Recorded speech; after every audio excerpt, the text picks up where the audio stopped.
Assalamu alaikum dear students, welcome to the platform of Nan Academy. I am your host Mohammad Zulqarnain. तो students आज के इस video के अंदर हम 9th क्लास बायोलॉजी जो हमारी न्यू बुक है इसके चैप्टर नंबर 8 बायो एनर्जेटिक्स बच्चों इसकी हम एक्सरसाइज को स्टडी करेंगे। बच्चों आपने एमसीक्यूज को पढ़ने से पहले जो इंपॉर्टेंट पॉइंट्स या की पॉइंट्स हैं जो कि एमसीक्यूज से पहले लिखे हुए हैं आप लोगों ने उनको लाजमी तौर पे अच्छी तरह से पढ़ लेना है ताकि आप लोगों की सारे चैप्टर की एक सरसरी सी रिवीजन जो है वो हो जाए। तो बच्चों आए हम एमसीक्यूज को स्टार्ट करते हैं। बच्चों सबसे पहला एमसीक्यू है when we get energy from ATP which bonds are broken। बच्चों देखें बहुत आसान है, जब हम एटीपी से एनर्जी हासिल करते हैं तो कौन से बॉन्ड्स टूटते हैं। बच्चों हमें पता है कि एडिनोसिन ट्राइफॉस्फेट बच्चों इसमें 3 फास्फेट ग्रुप्स मौजूद होते हैं और बच्चों इन तीनों फास्फेट ग्रुप्स के दरमियान हाई एनर्जी बॉन्ड्स मौजूद होते हैं। तो बच्चों जब एटीपी का मॉलिक्यूल टूटता है तो बच्चों ये एडीपी के अंदर कन्वर्ट होता है, साथ बच्चों इससे इनऑर्गेनिक फास्फेट अलग हो जाता है और यहाँ से एनर्जी निकलती है। तो बच्चों ये जो फास्फेट फास्फेट बॉन्ड है ना बच्चों ये टूटते हैं। तो इसका करेक्ट आंसर बच्चों क्या है, ऑप्शन ए है कि जब हम एटीपी से एनर्जी हासिल करते हैं तो फास्फेट फास्फेट बॉन्ड्स टूटते हैं और फिर हमें एनर्जी मिलती है। ठीक है, तो इसका करेक्ट आंसर ऑप्शन ए है, बाकी सारे आंसर जो हैं वो गलत है। बच्चों सेकंड एमसीक्यू देखें, लाइट रिएक्शंस और फोटोसिंथेसिस अकर इन। अब बच्चों फोटोसिंथेसिस का मैकेनिज्म जब मैंने आपको पढ़ाया था तो मैंने आपको बताया था कि जो फोटोसिंथेसिस है बच्चों वो दो फेजेस के अंदर होती है। एक को हम कहते हैं लाइट रिएक्शंस बच्चों, एक को हम कहते हैं डार्क रिएक्शंस। जो लाइट रिएक्शन है बच्चों मैंने आपको 12 मिनट पर बताया था कि ये थैलाकॉइड मेम्ब्रेन्स ऑफ क्लोरोप्लास्ट की जो थैलाकॉइड मेम्ब्रेन्स है वहां पे होते हैं, जबकि जो डार्क रिएक्शंस है बच्चों वो स्ट्रोमा के अंदर हो रहे होते हैं। तो यहाँ पे देखें थैलाकॉइड कहाँ पर है, ऑप्शन डी के अंदर है, तो बच्चों यही हमारा करेक्ट आंसर है। बच्चों बाकी करेक्ट आंसर्स नहीं है। बच्चों देखेंगे ऐसे एमसीक्यूज होते हैं जिनकी स्टेटमेंट पढ़ने के साथ ही आपके जहन में फौरन से आंसर ट्रिगर करना चाहिए कि इसका यही आंसर होगा। ठीक है, सबसे पहले हम एमसीक्यू को रीड करें और फिर जहन में सोचेंगे क्या था। ठीक है, फिर जब जहन में आपने सोच लिया कि अच्छा इसका ये आंसर था फिर उनको ऑप्शंस में से तलाश करें और उसको टिक करें। ठीक है, इसमें आपने क्योंकि देखें ये कोई मैथमेटिक्स या फिजिक्स के एमसीक्यूज तो है नहीं कि आप लोग जो है बाकी ऑप्शंस को देखेंगे। बायोलॉजी के एमसीक्यूज जो है डायरेक्ट एमसीक्यूज होते हैं, लाइन पढ़ने के साथ फौरन से आपके माइंड में आंसर ट्रिगर करना चाहिए कि इसका यही आंसर हो सकता है। बच्चों नेक्स्ट देखें MCQ number 3, which type of chlorophyll is most common in plants. बच्चों प्लांट्स के अंदर क्लोरोफिल की कौन सी टाइप जो है वो सबसे कॉमन है। तो बच्चों क्लोरोफिल ए जो है प्लांट्स के अंदर ये सबसे कॉमन होता है। क्लोरोफिल ए को हम मेन फोटोसिंथेटिक पिगमेंट भी कहते हैं बच्चों, और बच्चों ये दो लाइट्स को जो है वो सबसे ज्यादा अब्जॉर्ब करता है। बच्चों वो कौन कौन सी दो लाइट्स हैं बच्चों, एक हमारे पास है रेड और दूसरी है ब्लू। बच्चों इन दो लाइट्स को एब्जॉर्ब करते हैं, दोनों लाइट्स जो हैं सबसे ज्यादा फोटोसिंथेसिस करवाती हैं। तो आपने इसको ध्यान में रखना है कि क्लोरोफिल जो ए जो है वो प्लांट्स के अंदर सबसे ज्यादा पाया जाता है, सबसे आम है। इसके बाद बच्चों देखें MCQ number 4, which wavelengths of light are absorb to maximum by chlorophyll. बच्चों इनमें से कौन सी लाइट की वेवलेंथ जो है बच्चों क्लोरोफिल मैक्सिमम अब्सॉर्ब करते हैं।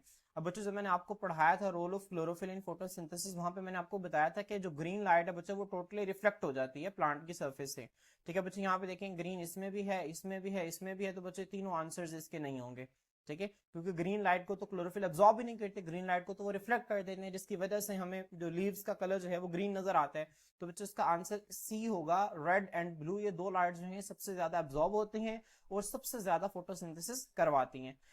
इसके बाद बच्चों देखें MCQ number 5, when yeast ferments glucose the products are। अब बच्चों यीस्ट जो है मैंने आपको बताया था कि बैक्टीरिया और यीस्ट के अंदर कुछ बैक्टीरिया और यीस्ट के अंदर बच्चों अल्कोहलिक फर्मेंटेशन होती थी। अल्कोहलिक फर्मेंटेशन से मुराद ये बच्चों के फर्मेंटेशन का जो उनके प्रोडक्ट्स होंगे वो इथाइल अल्कोहल C2H5OH और कार्बन डाइऑक्साइड होंगे। ठीक है, तो यहाँ पे देखें अल्कोहल एंड कार्बन डाइऑक्साइड बच्चों हमारा आंसर जो है पहला ही आंसर ठीक है। अब देखें लैक्टिक एसिड होगा नहीं, अल्कोहल होगा लेकिन वाटर इसके साथ, ये गलत हो जाएगा, अल्कोहल एंड कार्बन डाइऑक्साइड होना चाहिए। ठीक है, और कार्बन डाइऑक्साइड और वाटर ये भी गलत है, ये बच्चों एरोबिक रेस्पिरेशन के प्रोडक्ट्स होते हैं। ठीक है, तो इसका करेक्ट आंसर जो है वो ऑप्शन ए है। इसके बाद देखें बच्चों, where do the dark reactions of photosynthesis occur. Photosynthesis के बच्चों जो डार्क रिएक्शंस हैं वो कहाँ पे हो रहे होते हैं बच्चों, मैंने भी आपको बताया कि लाइट रिएक्शंस जो हैं वो थैलाकॉइड मेम्ब्रेन ऑफ क्लोरोप्लास्ट के अंदर होते हैं, जबकि जो डार्क रिएक्शंस है बच्चों वो स्ट्रोमा के अंदर हो रहे होते हैं। तो स्ट्रोमा ऑफ द क्लोरोप्लास्ट इसका ऑप्शन ए करेक्ट आंसर है। इसके बाद देखें बच्चों एमसीक्यू नंबर 7 है, which molecule donates electrons in the light dependent reactions of photosynthesis। अब बच्चों फोटोसिंथेसिस का जब मैंने आपको मैकेनिज्म बताया था तो वहां पे हमने पढ़ा था कि इसके दो फेजेस हैं, एक को हम कहते हैं लाइट रिएक्शंस, एक को हम कहते हैं डार्क रिएक्शंस। अब बच्चों मैंने आपको बताया था कि जो लाइट रिएक्शंस हैं वो सनलाइट को डायरेक्टली यूज करती हैं और जो डार्क रिएक्शंस हैं वो सनलाइट को डायरेक्टली यूज नहीं करते। अब बच्चों चूंकि जो लाइट रिएक्शन सनलाइट को यूज करते हैं इसी वजह से हम लाइट रिएक्शंस को लाइट डिपेंडेंट रिएक्शंस भी कहते हैं। ये ऐसे रिएक्शंस हैं जो कि रोशनी पर मुनहसिर करते हैं, जबकि बच्चों डार्क रिएक्शंस को हम लाइट इंडिपेंडेंट रिएक्शंस भी कहते हैं। क्या कहते हैं बच्चों, लाइट इंडिपेंडेंट रिएक्शंस भी कहते हैं। बच्चों यहाँ पे देखें वो कह रहा है कि लाइट डिपेंडेंट रिएक्शंस, मतलब लाइट रिएक्शंस में बच्चों इलेक्ट्रॉन डोनेट कौन करता है? बच्चों क्या NADPH इलेक्ट्रॉन डोनेट करता है? नहीं बच्चों, ये तो इलेक्ट्रॉन को एक्सेप्ट करता है। ठीक है, ये इलेक्ट्रॉन को एक्सेप्ट करते हैं, भी गलत है। क्या वाटर इलेक्ट्रॉन को डोनेट करता है? बच्चों बिल्कुल ठीक आंसर है।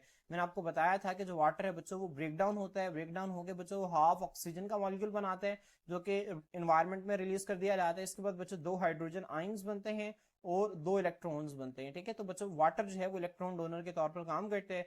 क्या इसमें ऑक्सीजन एक्ट करती है? बच्चों बिल्कुल भी नहीं, ऑक्सीजन तो बाय प्रोडक्ट के तौर पर रिलीज हो जाती है। क्या इसमें कार्बन डाइऑक्साइड एक्ट करती है? बच्चों नहीं, कार्बन डाइऑक्साइड तो लाइट रिएक्शंस के अंदर होती नहीं है, तो डार्क रिएक्शंस के अंदर यूटिलाइज होती है। ठीक है, तो इसका करेक्ट आंसर जो है वो ऑप्शन बी है। इसके बाद बच्चों देखें MCQ नंबर 8 है, which process in aerobic respiration produces the most ATP? बच्चों वो कौन सा प्रोसेस है एरोबिक रेस्पिरेशन में जहां पे सबसे ज्यादा एटीपी बनते हैं? तो बच्चों ग्लाइकोलाइसिस। ग्लाइकोलाइसिस में अगर आपको याद हो तो यहाँ पे सिर्फ 2 एटीपी बनते हैं। ठीक है बच्चों, क्रेब्स साइकिल में अगर आपको याद हो ना, क्रेब्स साइकिल के अंदर, तो बच्चों क्रेब्स साइकिल के अंदर 1 एटीपी बनता है। ठीक है, इसके अलावा बच्चों 3 NADH और 2 FADH2 बनते हैं। फर्मेंटेशन में बच्चों 2 एटीपी बनते हैं। बच्चों इलेक्ट्रॉन ट्रांसपोर्ट चेन के अंदर सबसे ज्यादा एटीपी बनते हैं। क्यों? क्योंकि बच्चों ये जो है ये एक बैंक का काम करता है। जो हाई एनर्जी मॉलिक्यूल्स होते हैं ना, जैसे कि FADH2 हो गया और बच्चों NADH हो गया, ठीक है, ये सारे के सारे बच्चों यहाँ पे आके अपने इलेक्ट्रॉन्स को लूज करते हैं और वो जो इलेक्ट्रॉन्स है वो इलेक्ट्रॉन ट्रांसपोर्ट चेन से गुजर कर एटीपी बनाते हैं। तो बच्चों सबसे ज्यादा एटीपी जो है वो इलेक्ट्रॉन ट्रांसपोर्ट चेन के अंदर बनती है। ये हमने एनर्जी बजट के अंदर भी देखा था, एनर्जी बजट ऑफ रेस्पिरेशन जब मैंने आपको पढ़ाया था तो वहां पर भी बच्चों मैंने आपको बताया था। तो इसका करेक्ट आंसर जो है बच्चों ऑप्शन सी है। तो आप लोगों ने इन MCQs को जो है वो अच्छी तरह से मार्क कर लेना है। तो बच्चों आप लोगों को पता होना चाहिए कि कौन सा आंसर जो है वो ठीक है, ठीक है, और किस तरह से ठीक है। आप लोगों को ये भी आइडिया होना चाहिए, आप लोगों ने इनको रटा नहीं लगाना, क्योंकि पेपर में MCQs आप लोगों से घुमा फिरा के भी पूछ सकता है। नेक्स्ट है बच्चों, how many ATP molecules are the net profit from 1 glucose molecule during anaerobic respiration? अब बच्चों ध्यान में रखें कि अगर यहाँ पे वो कहता कि एरोबिक रेस्पिरेशन, तो एक ग्लूकोज मॉलिक्यूल से एरोबिक रेस्पिरेशन में 36 एटीपी बनते हैं, तो इसका करेक्ट आंसर होता है ऑप्शन डी।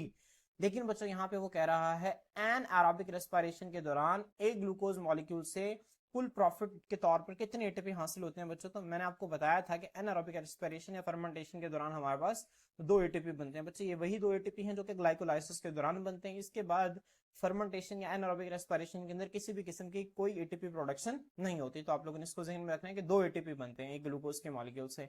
इसके बाद बच्चे MCQ नंबर 10 है, what is the common by product of anaerobic respiration in animal cells? बच्चों एनिमल सेल्स के अंदर एनारोबिक रेस्पिरेशन का बाय प्रोडक्ट क्या है? बच्चों आपने ध्यान में रखना है एनिमल सेल्स के अंदर आपको पता होना चाहिए कि अल्कोहलिक फर्मेंटेशन होती है कि लैक्टिक एसिड फर्मेंटेशन होती है। बच्चों अल्कोहलिक फर्मेंटेशन हमने पढ़ा था कि कुछ बैक्टीरिया और यीस्ट के अंदर होती है, जबकि जो बच्चों लैक्टिक एसिड फर्मेंटेशन है ये skeletal muscles of humans and other animals. तो बच्चों एनिमल सेल्स के अंदर कौन सी होगी? Lactic acid fermentation. तो बच्चों कॉमन बाय प्रोडक्ट क्या होगा एनारोबिक रेस्पिरेशन का? अल्कोहल के लैक्टिक एसिड। जाहिर सी बात है जब उसके अंदर लैक्टिक एसिड फर्मेंटेशन हो रही है तो इसका आंसर भी क्या होगा बच्चों? लैक्टिक एसिड होगा। ठीक है, तो ये भी गलत होगा, ये भी गलत होगा और ये भी गलत होगा। तो इसका करेक्ट आंसर जो है बच्चों ऑप्शन सी है। बच्चों इसके बाद यहाँ पे हमारे पास शॉर्ट क्वेश्चन है, 13 शॉर्ट क्वेश्चन है बच्चों, बहुत आसान है, बहुत आसान है। ठीक है, मैं आपको बच्चों दोबारा बता देता हूँ कि बायोलॉजी के अंदर लाजमी नहीं है कि आप लोगों से एक्सरसाइज से शॉर्ट क्वेश्चन पूछे जाएं। आप लोगों को चैप्टर के अंदर से भी शॉर्ट क्वेश्चन पूछ सकते हैं, बल्कि चैप्टर ज्यादातर शॉर्ट क्वेश्चन वो चैप्टर के अंदर से पूछते हैं। लेकिन आप एक्सरसाइज के शॉर्ट क्वेश्चन को 1 मिनट में गो थ्रू कर लें, ताकि अगर यहाँ से कोई शॉर्ट क्वेश्चन आ जाए तो आप लोगों को कम से कम ये पता हो कि उसको आप लोगों ने लिखना किस तरह से है। ठीक है, तो बच्चों आए हम शॉर्ट क्वेश्चन को देखते हैं। मेरे पास की बुक अवेलेबल है, मैंने यहाँ से आप लोगों के लिए शॉर्ट क्वेश्चन जो है इसको शो करवा रहा हूँ आपकी स्क्रीन के ऊपर, आप लोग यहाँ से देख सकते हैं। आपके पास जो की बुक अवेलेबल हो आप वहां से कर सकते हैं, नहीं तो आप लोग इन्हें बुक से भी कर सकते हैं। अच्छा यहाँ पे देखें, what the importance of oxidation reduction reaction? Oxidation reduction reactions की अहमियत क्या है? तो बच्चे इसमें सबसे पहले ऑक्सीडेशन रिडक्शन रिएक्शंस को हम रेडॉक्स रिएक्शंस कहते हैं, मैंने आपको बताया था। बच्चों आप लोगों ने सबसे पहले इनकी डेफिनेशन लिखनी है। ऑक्सीडेशन रिडक्शन जिन्हें हम रेडॉक्स रिएक्शंस कहते हैं are fundamental to the metabolism of organisms. ये जानदारों के अंदर जो होने वाली केमिकल रिएक्शंस हैं बच्चों उनके लिए लाजमी है। इन रिएक्शंस के दौरान electrons are transferred between molecules. तो इलेक्ट्रॉन्स है बच्चों वो मॉलिक्यूल्स के दरमियान ट्रांसफर होते हैं। ऑक्सीडेशन में बच्चों क्या होता है? मॉलिक्यूल्स इलेक्ट्रॉन को लूज करते हैं, जबकि रिडक्शन में मॉलिक्यूल्स इलेक्ट्रॉन्स को गेन करते हैं। अब बच्चों जो इलेक्ट्रॉन फ्लो है इज एसेंशियली लाजमी है for generating energy in the form of ATP. ATP की शक्ल में इलेक्ट्रॉन को जनरेट करने के लिए लाजमी है सेलुलर रेस्पिरेशन और फोटोसिंथेसिस के लिए। ठीक है, तो बच्चों आप ये लास्ट वाली लाइन है ना बच्चों, इसमें ये काम की है, ये इसकी इंपॉर्टेंस है। ये क्या है बच्चों? इसकी इंपॉर्टेंस है कि जो इलेक्ट्रॉन का फ्लो है बच्चों ये एटीपी प्रोडक्शन के लिए लाजमी है फोटोसिंथेसिस या फिर सेलुलर रेस्पिरेशन के अंदर। और बच्चों बाकी आपकी बुक के अंदर जो स्टार्टिंग वाला पेज है वहां पे इसकी रेडॉक्स रिएक्शन की डेफिनेशन भी मैंने आपको करवाई थी, ऑक्सीडेशन की डेफिनेशन भी करवाई थी, रिडक्शन की डेफिनेशन भी करवाई थी। तो आप वो लिख के और साथ इस इंपॉर्टेंस को अच्छी तरह से आप लोगों ने याद कर लेना है, ठीक है। बच्चों इसके बाद देखें शॉर्ट क्वेश्चन नंबर 2 है, what do ATP and ADP mean. बच्चों एटीपी और एडीपी का क्या मतलब है? What are the roles of these molecules for the cellular metabolism? बच्चों सेल के अंदर होने वाले केमिकल रिएक्शंस के अंदर इनका क्या किरदार होता है? बच्चों एटीपी की डेफिनेशन क्या है ये मैंने आपको एटीपी के दौरान करवाई थी, आप लोग बुक से भी इसको मार्क कर सकते हैं कि सेल जो है बच्चों एक खास किस्म की एनर्जी करेंसी इस्तेमाल करते हैं अपने रिएक्शंस में। बच्चों ये करेंसी जो है ये एक न्यूक्लियोटाइड है जिसे हम एडिनोसिन ट्राइफॉस्फेट कहते हैं। ATP is the main energy transfer molecule in the cell. ATP का मतलब क्या होता है? Adenosine triphosphate. उसके बाद बच्चों एडीपी क्या है? बच्चों आपको पता है कि एडीपी कब बनता है? जब एटीपी में से एक फास्फेट ग्रुप जो है एक इनऑर्गेनिक फास्फेट अलग होता है, ठीक है। और बच्चों साथ जो है वो 7.3 किलो कैलोरीज पर मोल एनर्जी जो है वो रिलीज होती है, ठीक है। तो यहाँ पे देखें कॉमन एनर्जी रिएक्शंस में जब outer phosphate phosphate high energy bond जो है बच्चों एटीपी के वो टूटते हैं तो एटीपी जो है वो एडिनोसिन डाइफॉस्फेट के अंदर कन्वर्ट हो जाती है और एक इनऑर्गेनिक फास्फेट जो है वो रिलीज हो जाता है। Cells get energy from the oxidation of food. अब जो सेल्स जो है ना जब हम खाना खाते हैं तो हमारे फर्ज करें खाने में हम ग्लूकोज ले रहे हैं तो ग्लूकोज की ऑक्सीडेशन से, ऑक्सीडेशन मतलब ग्लूकोज के अंदर जो कार्बन हाइड्रोजन बॉन्ड्स है उनके टूटने से बच्चों जो एनर्जी निकलती है वो एनर्जी वापस इन दोनों को मिलाकर दोबारा से क्या बना देती है बच्चों? एटीपी बना देती है। तो आप लोग इसको इस तरह से ध्यान में रख सकते हैं, बहुत आसान शॉर्ट क्वेश्चन है और वही है जो हमने चैप्टर के अंदर पढ़ा हुआ है।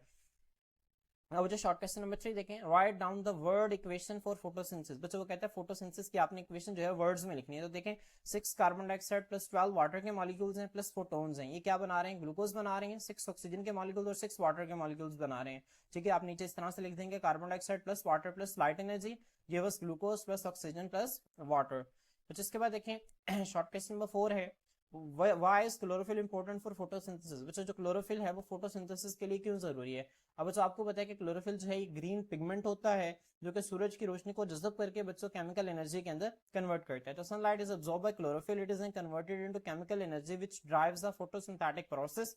तो बच्चों जो सूरज की रोशनी है इसको क्लोरोफिल जज़ब करता है, उसको केमिकल एनर्जी के अंदर कन्वर्ट करता है और फिर वो जो केमिकल एनर्जी है बच्चों वो उस फोटोसिंथेटिक प्रोसेस को चलाती है, ठीक है। तो बहुत आसान है, आप इसको चैप्टर नंबर 3 के अंदर जो क्लोरोप्लास्ट वाला टॉपिक लिखा हुआ है ना वहां पे क्लोरोफिल के हवाले से जो बात लिखी हुई है आप उसको आप वो लाइंस भी यहाँ पे लिख सकते हैं, ठीक है। क्योंकि वहां पे भी उसने क्लोरोफिल की इंपॉर्टेंस को ही बताया हुआ है। चैप्टर नंबर 3 क्लोरोप्लास्ट जो ऑर्गेनेली है ना उसके जो ठीक है सेकंड पैराग्राफ के अंदर लास्ट पे जो है वो क्लोरोफिल के हवाले से उसने इंपॉर्टेंस लिखी हुई है उसकी, आप यहाँ पे वो भी लिख सकते हैं।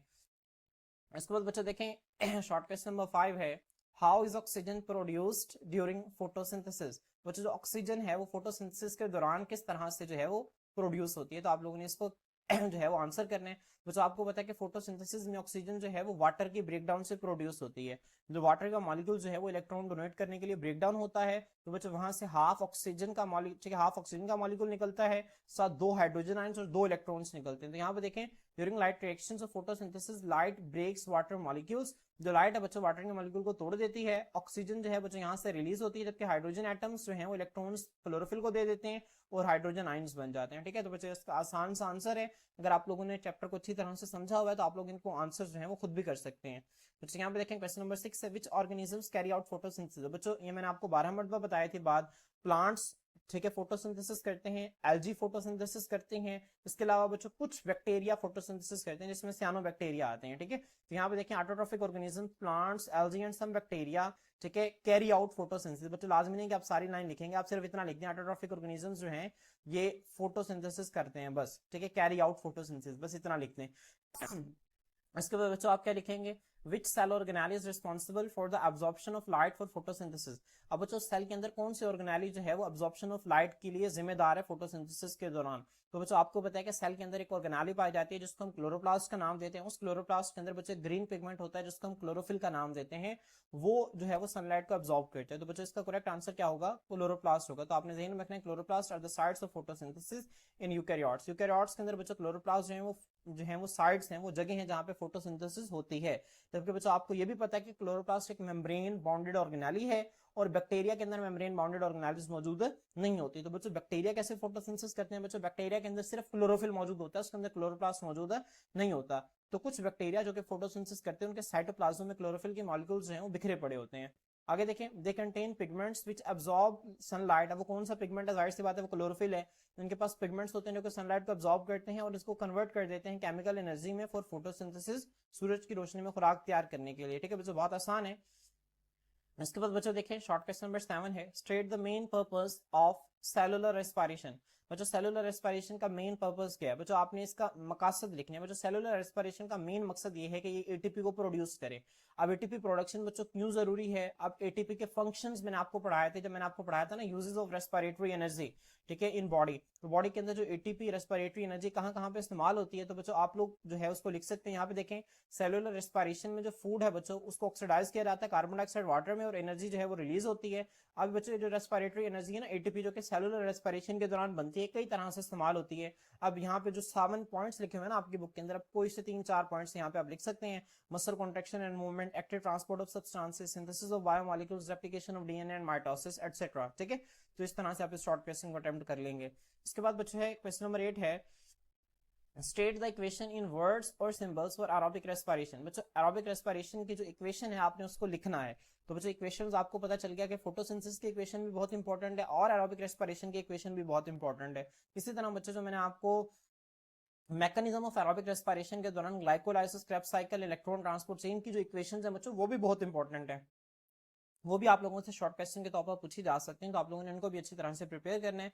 तो बस यहाँ पे देखें, ग्लूकोज जो है ऑक्सीजन की मौजूदगी में टूटेगा तो कार्बन डाइऑक्साइड, वाटर और इससे एनर्जी जो है वो रिलीज हो जाएगी। इसके बाद बच्चों देखें, शॉर्ट क्वेश्चन नंबर 9 है, write a brief note on the role of oxygen in aerobic respiration. बच्चों एरोबिक रेस्पिरेशन के अंदर ऑक्सीजन का क्या रोल होता है? तो बच्चों आपको पता है कि सेलुलर रेस्पिरेशन जो है ऑक्सीजन की मौजूदगी में होती है। और बच्चों आपको अगर याद हो, ठीक है, लास्ट पे इलेक्ट्रॉन ट्रांसपोर्ट चेन में जो ऑक्सीजन है बच्चों वो क्या करती है, वो हाई एनर्जी मॉलिक्यूल्स NADH और FADH2 बच्चों जब ये इलेक्ट्रॉन्स को डोनेट करते हैं बच्चों, तो जो उनके इलेक्ट्रॉन्स इलेक्ट्रॉन ट्रांसपोर्ट चेन से जब गुजर रहे होते हैं तो बच्चों उन इलेक्ट्रॉन्स को इस्तेमाल करते हुए, इसके बाद ये जो हाइड्रोजन आयंस है बच्चों इनको इस्तेमाल करते हुए, ठीक है, ये जो ऑक्सीजन है ना इन इलेक्ट्रॉन्स को भी एक्सेप्ट कर लेती है और इन हाइड्रोजन आयंस को भी एक्सेप्ट कर लेती है और मिलकर क्या बना देती है, वाटर बना देती है। ठीक है, तो ये इसकी इंपॉर्टेंस है। सेलुलर रेस्पिरेशन जो है वो ऑक्सीजन की मौजूदगी में होती है, इसे एरोबिक रेस्पिरेशन कहते हैं। Oxygen helps in complete oxidation of glucose with maximum release of energy. बच्चों ऑक्सीजन जो है वो कंप्लीट ऑक्सीडेशन ऑफ ग्लूकोज में हेल्प करती है ताकि एनर्जी मैक्सिमम रिलीज हो। बच्चों अब इसका जो रोल है ना, वो आपका असल रोल इसका ये है कि जो ऑक्सीजन जो है ये इलेक्ट्रॉन ट्रांसपोर्ट चेन में एज अ कैरियर काम कर रही होती है। ठीक है, जो हाई एनर्जी मॉलिक्यूल्स होते हैं ना NADH और FADH2 बच्चों इनसे इलेक्ट्रॉन्स को और हाइड्रोजन आयंस को एक्सेप्ट करके वाटर बना देती है। तो बच्चों इलेक्ट्रॉन ट्रांसपोर्ट चेन में लाइन लिखी हुई है आप लोग इस शॉर्ट क्वेश्चन के अंदर। ठीक है, ये लिखने के साथ साथ ये भी पॉइंट जो है इसको लिख सकते हैं, तो आपका शॉर्ट क्वेश्चन ज्यादा बेहतर तरीके से ये अटेम्प्ट हो जाएगा। इसके बाद बच्चों देखें, शॉर्ट क्वेश्चन नंबर 10 है, define anaerobic and aerobic respiration. बच्चों बहुत आसान है। एनारोबिक रेस्पिरेशन बच्चों क्या होती है? बच्चों आमतौर पे ना डिफाइन नहीं आता पेपर में, आमतौर पे आपसे पेपर में डिफरेंस आता है कि difference anaerobic and aerobic respiration. तो बच्चों पेपर में जो है डिफरेंस जब आपसे पूछ लिया जाएगा ना, तो आप लोगों ने वो डिफरेंस लिखना है जो कि मैंने आपको टेबल की शक्ल में पढ़ाया था। आपकी बुक के अंदर एक टेबल जो बना हुआ है ना बच्चों, शॉर्ट क्वेश्चन आएगा तो आप उसमें से 3 पॉइंट्स लिख सकते हैं, लॉन्ग क्वेश्चन आएगा तो आपने सारे पॉइंट्स लिखने हैं। ठीक है, अगर बच्चों अब यहाँ पे उसने डिफाइन फर्स्ट करें पूछ लिया तो आप बता देंगे अगर सेलुलर रेस्पिरेशन ऑक्सीजन की गैर मौजूदगी में होगी तो बच्चों इसे हम एनारोबिक रेस्पिरेशन कहते हैं। इसके बाद बच्चों यहाँ पे इसके एक्सप्लेनेशन, आपने इसके एक्सप्लेनेशन जो है वो शॉर्ट क्वेश्चन में नहीं देनी। ठीक है, आपने सिर्फ जो है वो एरोबिक रेस्पिरेशन के नीचे उसकी इक्वेशन लिख दीजिएगा और एनारोबिक रेस्पिरेशन के नीचे उसकी टाइप्स लिख दीजिएगा कि एनारोबिक रेस्पिरेशन जो है इसकी 2 टाइप्स होती हैं, लैक्टिक एसिड फर्मेंटेशन और अल्कोहलिक फर्मेंटेशन। ठीक है, इसकी आपने इतनी लंबी चौड़ी जो है वो एक्सप्लेनेशन नहीं देनी। इसके बाद बच्चों देखें, what are the end products of anaerobic respiration animals and yeast. और जो एनिमल्स और यीस्ट के अंदर बच्चों जो एंड प्रोडक्ट्स हैं एनारोबिक रेस्पिरेशन के बच्चों वो क्या हैं? बच्चों आपको पता है कि यीस्ट जो है इसके अंदर एनारोबिक रेस्पिरेशन जो है ये अल्कोहलिक फर्मेंटेशन के जरिए होती है। तो बच्चों इसमें जो एंड प्रोडक्ट होगा वो अल्कोहल और कार्बन डाइऑक्साइड होगा, जबकि एनिमल्स के अंदर बच्चों जो एंड प्रोडक्ट होगा वो लैक्टिक एसिड होगा। तो यहाँ पे देखें and product of anaerobic respiration in animals is lactic acid और yeast is ethyl alcohol and carbon dioxide. ठीक है, इसके साथ कार्बन डाइऑक्साइड भी बनेगा। क्लियर? इसके बाद बच्चों देखें, how do muscles respond to oxygen deficiency during intense exercise. अब बच्चों जब मैंने आपको ठीक है इंपॉर्टेंस ऑफ फर्मेंटेशन पढ़ाया था, वहां पे मैंने आपको बताया था कि फर्मेंटेशन जो है वो हमारे स्केलेटल मसल्स के लिए किस तरह से जरूरी है। तो बच्चों आप लोगों ने वही पॉइंट लिखना है कि जब स्केलेटल मसल्स ऑफ ह्यूमंस जो है जब वो सख्त काम करते हैं लेकिन ऑक्सीजन उन्हें नहीं मिलती जो कि उन्हें जरूरत होती है, ठीक है, उस डिमांड को पूरी करने के लिए, तो बच्चों जो स्केलेटल मसल्स हैं बच्चों आप एनारोबिक रेस्पिरेशन की तरफ शिफ्ट हो जाते हैं, जिसकी वजह से बच्चों मसल्स के अंदर लैक्टिक एसिड की क्या हो जाती है, एक्यूमुलेशन हो जाती है। तो आप लोगों ने इसको आंसर जो है इस तरह से ब्रीफ करके इसको लिख देना है। इसके बाद बच्चों लास्ट पे शॉर्ट क्वेश्चन है, वो आपसे पूछते हैं कि रेस्पिरेटरी एनर्जी बॉडी के अंदर किस तरह से इस्तेमाल होती है। तो बच्चों इसके 7 यूजेस हैं, आप लोग 7 यूजेस जो है उसको लिख सकते हैं। ये हमने ड्यूरिंग द लेक्चर इनको तफसील से स्टडी किया था। इसके बाद बच्चों लास्ट पे हमारी बुक में एक इंक्वेस्टिव क्वेश्चन है, मैं आपको दिखा देता हूँ। बच्चों यहाँ पे देखें लास्ट पे एक इंक्वेस्टिव क्वेश्चन दिया हुआ है, how does the structure of ATP enable it to store and release energy efficiently. बच्चों जो एटीपी का स्ट्रक्चर है वो किस तरह से एटीपी को मौसर तौर पर एनर्जी को स्टोर करने और एनर्जी को रिलीज करने के काबिल बनाता है। तो बच्चों आप लोगों ने जब इस इंक्वेस्टिव क्वेश्चन को लिखना है तो बच्चों आप लोगों ने सबसे पहले स्ट्रक्चर को, एटीपी के स्ट्रक्चर को आप लोगों ने ड्रॉ करना है। क्या करना है बच्चों, एटीपी के स्ट्रक्चर को आप लोगों ने ड्रॉ करना है। ड्रॉ करने के बाद फिर बच्चों आप लोगों ने ये आंसर लिखना है, मैंने आप लोगों के लिए यहाँ पे आंसर लिखा हुआ है बच्चों, आप लोग इसे रीड कर सकते हैं। ठीक है, एटीपी जो है बच्चों वो एनर्जी को स्टोर करती है 3 फास्फेट बॉन्ड्स के अंदर, specially the unstable high energy bond between the second and third phosphate. बच्चों इसके अंदर 3 फास्फेट ग्रुप्स होते हैं ना इस तरह से। ठीक है, अब बच्चों यहाँ पे आपको पता है कि यहाँ से जो है ये नीचे 5 कार्बन शुगर के साथ जो है ये अटैच होती है, ऐसा ही। तो बच्चों ये पहला फास्फेट, ये दूसरा फास्फेट और ये तीसरा फास्फेट। बच्चों जो 2 फास्फेट ग्रुप्स के दरमियान जो बॉन्ड होते हैं हाई एनर्जी बॉन्ड्स होते हैं बच्चों। इसमें स्पेशली जो कार्बन, ये फास्फेट 2 और फास्फेट 3 के दरमियान जो बॉन्ड होता है ना बच्चों, ये बहुत ही ज्यादा अनस्टेबल होता है। अनस्टेबल होने से मुराद ये है बच्चों कि ये फौरन से टूट जाता है, जैसी बॉडी को जरूरत होती है फौरन से टूट जाता है। तो जैसे ये बॉन्ड टूटेगा यहाँ से एनर्जी जो है वो रिलीज हो जाएगी और ये एडीपी और इनऑर्गेनिक फास्फेट के अंदर कन्वर्ट हो जाएगा। तो बच्चों अब जब दोबारा से एटीपी बनेगी तो बच्चों होगा क्या कि जो हम खाना खाते हैं उस फूड की ऑक्सीडेशन से जो एनर्जी निकलेगी वो एनर्जी दोबारा से एडिनोसिन डाइफॉस्फेट और इनऑर्गेनिक फास्फेट को मिलाकर दोबारा से एटीपी बना देगी। अब बच्चों ये इसमें कोई नई बात नहीं लिखी, वही बातें जो हमने एटीपी के अंदर जो है उनको स्टडी किया है। तो यहाँ पे देखें हाई एनर्जी बॉन्ड जो है वो सेकंड और थर्ड फास्फेट के दरमियान जो है वो बहुत ज्यादा अनस्टेबल होते हैं। जब ये बॉन्ड जो है बच्चों वो ब्रेक होता है हाइड्रोलाइसिस, मैंने आपको बताया था ना एटीपी जो है बच्चों एटीपी प्लस वाटर, इस तरह से हमने इसकी इक्वेशन को लिखा था कि जो एटीपी है बच्चों वाटर की मौजूदगी में टूटती है। ठीक है, तो कोई चीज जो वाटर की मौजूदगी में टूटे इसको हम कहते हैं हाइड्रोलाइसिस। हाइड्रो मतलब वाटर, लाइसिस मतलब टूटना। ठीक है, जब ये बॉन्ड बच्चों वाटर की मौजूदगी में टूटेगा तो it releases energy for cellular work, तो सेल के काम करने के लिए एनर्जी रिलीज करेगा और एडिनोसिन डाइफॉस्फेट और इनऑर्गेनिक फास्फेट बना देगा। अब बच्चों ये जो स्ट्रक्चर है ये अलाउ क्विक रिसाइकलिंग। ठीक है, अब बच्चों ये जो स्ट्रक्चर है ना इसका, इसको ये इस तरह से है कि फौरन से रिसाइकल भी हो जाएगा जैसे इसको ऑक्सीडेशन और फूड के जरिए एनर्जी मिलेगी। तो यहाँ पे देखें जो स्ट्रक्चर है allows quick recycling, ADP can regain a phosphate using food energy to reform ATP. बच्चों जो एडीपी है ना एडिनोसिन डाइफॉस्फेट, बच्चों फौरन से इनऑर्गेनिक फास्फेट को दोबारा से हासिल कर लेगा। कब, जब इसको फूड से टूटने वाली जब इसको एनर्जी मिलेगी और दोबारा से बच्चों ये जो है ये एक एफिशिएंट एनर्जी कैरियर एटीपी बना देगा। तो बच्चों आप लोगों ने इसको जो है वो आंसर को अच्छी तरह से आप लोगों ने लिख लेना। बच्चों यहाँ पे आप लोग देख सकते हैं आंसर है इंक्वेस्टिव शॉर्ट क्वेश्चन का। बच्चों आप लोग इसको अच्छी तरह से आप लोग देख लें और इसको अच्छी तरह से आप लोग लिख लें। तो बच्चों होपफुली आपको आज का लेक्चर जो है बहुत अच्छी तरीके से समझ आ गया होगा। इंशाल्लाह नेक्स्ट लेक्चर के अंदर हम नेक्स्ट चैप्टर के साथ आपकी खिदमत में हाजिर होते हैं। आज के लिए इतना ही, अल्लाह हाफिज।